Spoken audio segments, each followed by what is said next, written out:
All right, kiddos, we're back, and today we're going to talk about something called the mole. This is going to be one of the most important concepts that we're going to talk about all year. We're going to refer back to this over and over again. So this is one of those videos you might want to watch a couple of times. We need to make sure we have a pretty good understanding of what this is before we move on. I'm going to give you a ton of examples, not only on this video, but on other videos that will follow this, as well as during class and on some homework. Please focus on this. It's something that you really need to get a hold of. The mole is not a brown furry creature that burrows under the ground. At least in this class, that's not what a mole is. A mole is a counting unit. Let me give you a few examples of other counting units that you've heard of before and that you're really, really familiar with. For instance, if I were to use the counting unit 1 dozen, right? You know that that means 12 items of something. If I said, hey, go grab me 2 dozen donuts, you would come back with 24 donuts. If I said, hey, I need a half dozen golf balls, a half dozen, you would come back with 6 golf balls. You're familiar with that counting unit dozen. Here's another one you're familiar with. 1 pair. Of course, 1 pair of gloves or 1 pair of socks means 2 items of something. If I said, hey, I need 5 pair of white socks, you would come back with 10 socks, exactly, because each pair is 2 socks. You're familiar with those 2 counting units. Here are a couple more. Maybe you're not as familiar with these. If I were to say 1 ream, 1 ream is 500 items. We usually use it when we talk about paper. For instance, if I were to say, hey, I've got 2,500 sheets of paper, how many reams would that be? Yeah, most of you can do this in your head. Let's do it, though, using dimensional analysis. We're going to multiply by a conversion factor. What unit do I put on the bottom here? That's right. You remember we put sheets on the bottom, the unit we want to get out of so that they can divide out. And I want to get into reams, remember? So what's my conversion factor? Are there 500 reams in a sheet of paper? Or are there 500 sheets in a ream of paper? Well, let's take a look at our conversion factor. Doesn't 1 ream equal 500 items of something? In this case, it's sheets. So sheets divide out, and since the number 500 is on the bottom, do you remember what you do? That's right, you divide by it. So 2,500 divided by 500 would be 5 reams of paper. Get the idea? Here, let's do another example with something that's a non-chemistry type of term. Pencils. Pencils and sometimes other items are sold in something called a gross. G-R-O-S-S. A gross is a dozen. Let's just say 144. That's what a dozen is. Items of something. All right? So, let's say I had 5 gross of pencils. How many pencils do I have? Well, yeah, you might be able to do this in your head, but let's use dimensional analysis here. Don't I want to put the unit gross on the bottom so it divides out? And I want to put the unit pencil on top. So what do I put here for my numbers? Are there 1 pencil is 144 gross? Let's see. No, that's not what it says. It says 1 gross. 1 gross is 144 pencils. Yeah, that's the correct conversion factor there. So gross will divide out, and let's see what we end up with. We probably need our calculator for this one. So we're going to take 5 times 144, and that gives us 720. So I would have 720 pencils. I think you guys feel probably pretty good about those calculations. They're familiar to you. If you can do these, trust me, you will be able to do mole calculations as well. However, the mole unit is much, much larger than any of these units that we've just talked about. So, let's move on. Why do we need such a large number, and what is that large number? Well, as you will learn, or maybe as you have learned, because as I think about this, I think we've talked about the mass of an individual atom and how small it is. It's about 10 to the negative 24th grams. for one individual atom. Chemists have devised a system of relative atomic weights based on the element carbon as its standard. It turns out that if I had exactly 12 grams of carbon-12, so that specific isotope of carbon, I would end up with 6.0221367 times 10 to the 23rd carbon atoms. Now, if I were to write that number out in standard form, it looks like this big ugly thing. That is a huge number. We usually round this off to 4 significant figures. So we normally write it as 6.022 times 10 to the 23rd items of something, usually atoms or molecules, would equal 1 mole. Now, we often call this number Avogadro's number. You'll hear me refer to that a lot in class. It's in honor of the Italian physicist who played a role in determining its value. This number would not be very convenient for measuring something like pencils, or sheets of paper, or marbles. For instance, if I had a mole of ordinary-sized marbles, it turns out it would cover the entire surface of the Earth to a depth of about 6.5 miles. 1 mole of marbles would cover the entire Earth to that depth. It's not very practical when we talk about relatively large things like a marble. However, it's very useful when we measure very, very small objects like atoms or molecules. For instance, if I asked for a mole of water molecules, it would occupy a volume a little bit more than half of an ounce. If I had about a half of an ounce of water, I would have this many water molecules. A mole of aluminum atoms would weigh just under an ounce. So if I had about an ounce of aluminum foil, I would have this number of aluminum atoms. Now, the abbreviation for mole does not help us out a whole lot. It's simply MOL. So it's not going to save you a lot of pencil, lead, or ink. But this is the SI abbreviation for the unit mole. All right, let's go on. Profundity. That means this is something very important and you need to grasp. It turns out that the atomic mass of an element in grams contains Avogadro's number, 6.022 times 10 to the 23rd, individual atoms of that element. The molecular mass of a compound in grams contains Avogadro's number, 6.022 times 10 to the 23rd, individual molecules of that substance. Now, I'm going to repeat that to see if you guys can get a grasp on this. One more time. If I take the atomic mass, do you guys remember what atomic mass is? Isn't that decimal number written below the symbol of an element?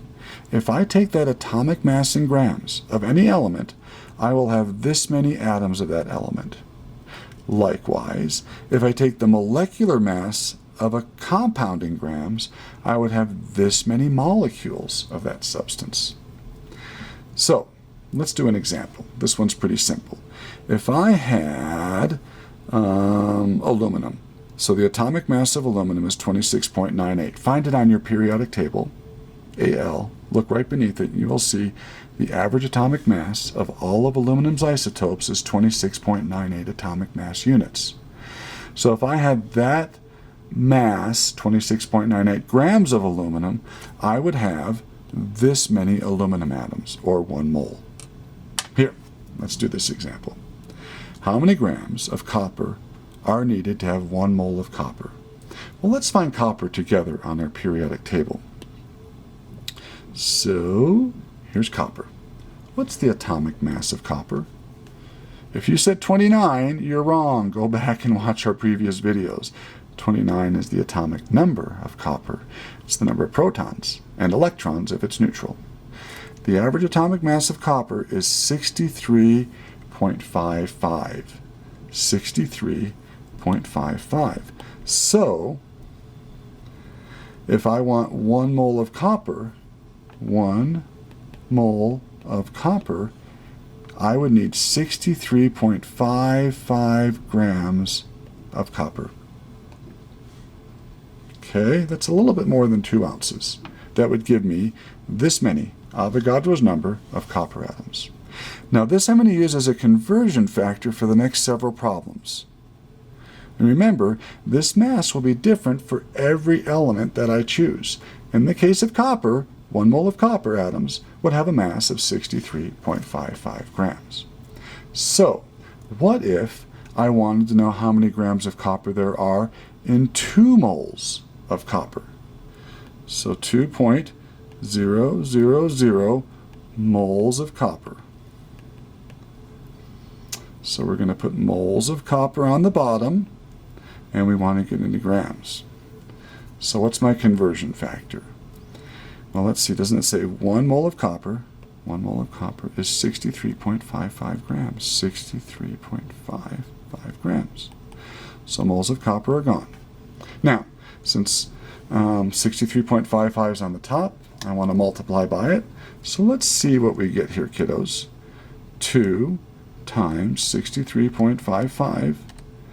Now I'm allowed 4 sig figs, and so my answer happens to have 4 sig figs in it, 127.1 grams of copper. Okay, so if I wanted 2 moles of copper, I would weigh out that many grams of copper. You try the next one on your own.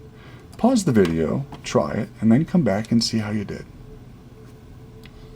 All right, this time I want to know the mass of 0.75 moles of copper.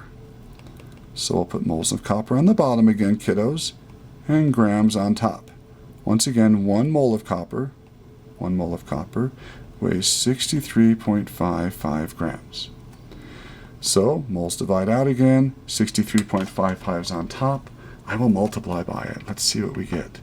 0.75 times 63.55 is, 47.6625. I'm only allowed 2 significant figures, so I'm going to round that off to 48 grams of copper. Okay, let's try a couple more. This time, I'm going to go from grams to moles. It'll be the opposite of these two. Didn't I start with moles on these two and found grams? Now I'm going to start with grams. 35.6 grams of copper, and I want to get into moles. So what do I put on the bottom this time? That's right, grams of copper. And I want to get into moles of copper, so I'll put that on top. Doesn't my conversion factor say 1 mole of copper? 1 mole of copper is 63.55 grams. So grams of copper are gone. It looks like 63.55 is on the bottom, so I'm going to divide by it. So 35.6 divided by 63.55. And we end up with 0.56018888277. Looks like we're only allowed 3 sig figs, so how about 0.560? So I would have 0.560 moles of copper. See, this isn't too bad, is it? Now you try the next one on your own. Pause the video and then come back to it. All right.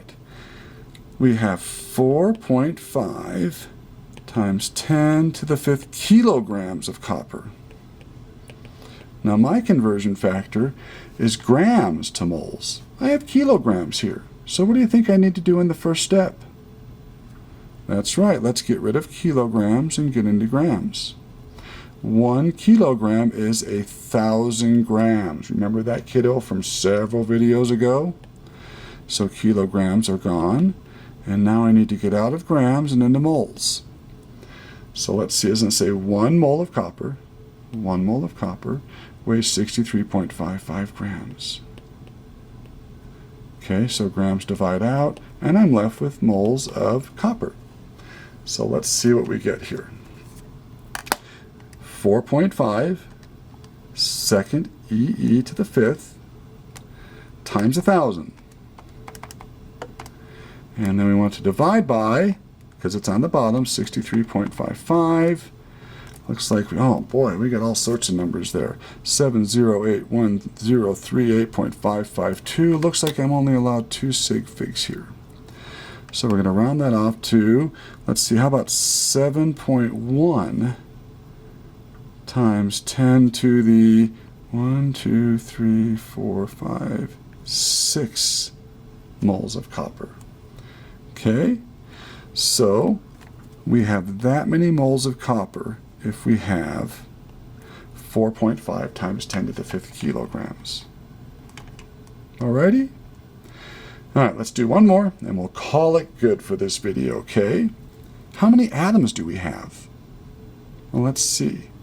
Do you remember that 1 mole of anything is 6.022 times 10 to the 23rd particles? In this case, it's atoms. Well, don't I know the number of moles from the last problem? Don't I just need to multiply that by Avogadro's number then? Absolutely. 7.1 times 10 to the 6 moles of copper. We'll put moles on the bottom. Let's get rid of them. And we're going to get into atoms. So, is it 1 atom equals 6.022 times 10 to the 23rd moles? Or is it 1 mole equals 6.022 times 10 to the 23rd atoms? You're right. 1 mole is 6.022 times 10 to the 23rd atoms. So moles divide out, and I'm left with atoms. So let's see what we get here. 7.1 second EE to the 6 kiddos times 6.022 second EE to the 23rd. Boy, we're going to get a big number here. We're only allowed 2 sig figs. So how does 4.3 times 10 to the 30th atoms? Big number. Okay? All right. We're going to do more of these, don't worry. We'll practice, practice, practice. But hopefully this is a nice brief introduction to the mole concept to you. Good luck. Stay tuned. We'll do more of this next time. Bye-bye.